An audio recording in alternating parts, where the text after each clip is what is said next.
প্রিয় বন্ধুগণ, আত্মিক বাক্য চ্যানেলের পক্ষ থেকে আপনাদের প্রত্যেককে আরেকটিবার স্বাগতম জানাই এবং আপনাদের প্রত্যেকে জয় যিশু।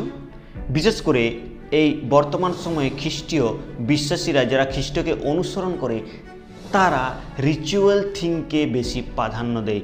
রীতি প্রথা অনেক মানুষ আজ মণ্ডলীতে নিয়ে এসছে, আর সেই প্রথাগুলির মধ্যে একটা আজ বড় বিষয়কে শিখে নেব, যেটা আজ বর্তমান সময়ে এই বিশেষ করে ইস্টার সানডের পূর্বে যে বিষয়টা অনেক মানুষেরা করে থাকে। আর সেই পবিত্র তারা কিছু দিন ধার্য করা, সেই দিনে তারা একটা বড় কাজকে করতে থাকে। আর সেটা হচ্ছে কি, অনেক মানুষ আজ খ্রিস্টীয় বিশ্বাসীরা কি করে একে অপরের পা ধুয়ে নেয়। যেমন বাইবেল কনটেক্সট যদি আমরা দেখি, বিশেষ করে যখন 13 অধ্যায়ের সেই কনটেক্সটকে তারা নিয়ে আসেন। যখন 13 অধ্যায়ে যদি আমরা আসি, আর সেখানে সেই পা ধোয়ার সম্বন্ধে আমরা দেখতে পাই যে যিশু শিষ্যদের পা ধুয়ে দেন। 13 অধ্যায় 1 থেকে 17 পদ পর্যন্ত প্রভু যিশু তিনি গুরু হওয়া সত্ত্বেও তিনি তার শিষ্যদেরকে পা ধুয়ে দিচ্ছেন। বিশেষ করে যদি আমরা 14 পদে দেখি 13 অধ্যায়, সেখানে লেখা আছে, ভালো, আমি প্রভু ও গুরু হইয়া যখন তোমাদের পা ধুইয়া দিলাম, তখন তোমাদেরও পরস্পর পা ধোয়া উচিত। 15 পদ, কেননা আমি তোমাদিগকে দৃষ্টান্ত দেখাইলাম, যেন তোমাদের প্রতি আমি যেমন করিয়াছি তোমরাও তদ্রূপ করো। সত্য সত্য আমি তোমাদিগকে বলিতেছি, দাস প্রভু হইতে বড় নয়, এবং প্রেরিত নিজ প্রেরণকর্তা হইতে বড় নয়। এখানে বিশেষ করে যে রিচুয়াল থিংটি, এইখানে প্রভু যিশু যে কনটেক্সটটিকে শেখানোর জন্য এখানে সেই বিষয়টাকে করেছেন, সেটা আমাদেরকে জানা খুবই গুরুত্বপূর্ণ।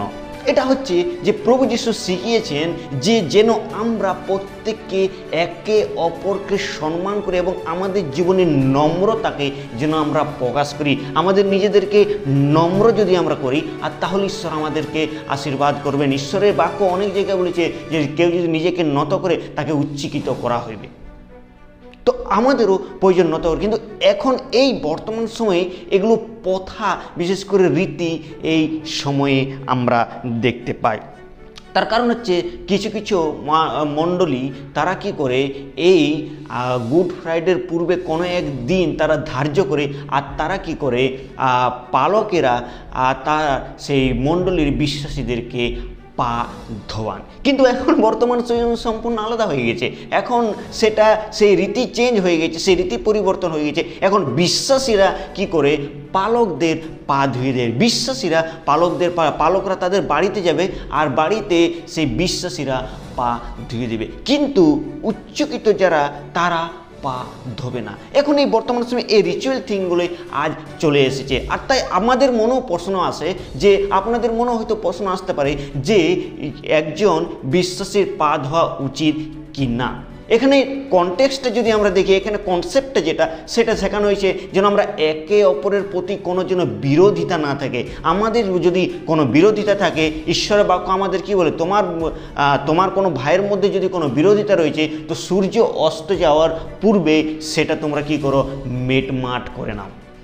এখানেও সেই বিষয়টাই বলেছি, যদি আমরা নম্রতার মধ্যে চলি, আমরা যদি নম্রতায় জীবনযাপন করি, আমরা একে অপরকে সম্মান করে জীবনযাপন করি, তাহলে আমাদের পা ধোয়ার কোনো প্রয়োজন নেই। আর যদি আপনি মনে করছেন পা ধোয়ার জন্য, তাহলে আপনি নিশ্চয়ই কোনো ভাইয়ের পা ধুতে পারেন, কিন্তু সেটা যেন রিচুয়াল থিং না হয়, সেটা যেন কোনো প্রথা না হয়ে ওঠে। আপনি পা ধোয়া মানে হচ্ছে নম্রতাকে প্রকাশ করা।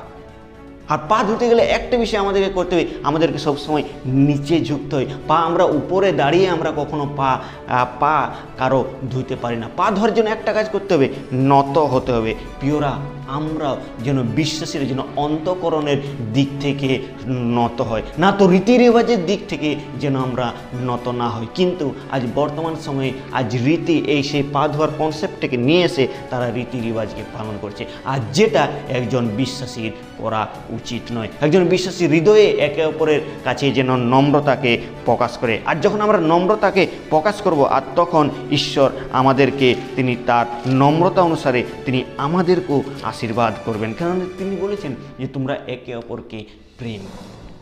প্রিয়রা, আসুন আমরাও এই রীতিকে না মেনে যেন আমরা অন্তঃকরণের দিক থেকে একে অপরের অন্তঃকরণের দ্বারা নিজেদের কাছে নত হয়, নম্র হয়, আর তাহলে ঈশ্বর আশীর্বাদ করে। কিন্তু ঈশ্বরের বাক্য আমাদেরকে প্রুভ করেছেন, প্রমাণ দিয়েছেন যে কেউ যদি নিজেকে নত করে তাহাকে উচ্চীকৃত করা হবে। আমরা যদি লোকলিখিত সুসমাচারে আমরা সেই 16 অধ্যায়ের ঘটনাটা দেখি, সেই ফরিসি আর সেই করগ্রাহী, আর সেখানে সেই ঘটনা তো আমরা দেখতে পাই যে ফরিসি নিজে অনেক অহংকার করছে, কিন্তু করগ্রাহী সেই নিজে সেই নত হয়ে আর সেই ঈশ্বরের কাছে সেই ক্ষমাকে সে চেয়ে নিচ্ছে। আর সেখানে একটা খুব সুন্দর কথাকে বলা হয়েছে লোকলিখিত সুসমাচার তার 18 অধ্যায় যদি আমরা 14 পদের শেষ অংশে দেখি, সেখানে এরূপ লেখা আছে যে আপনারা দেখতে পারেন, কেননা যে কেহ আপনাকে উচ্চ করে তাহাকে নত করা যাইবে, কিন্তু যে আপনাকে নত করে তাহাকে উচ্চ করা যাইবে।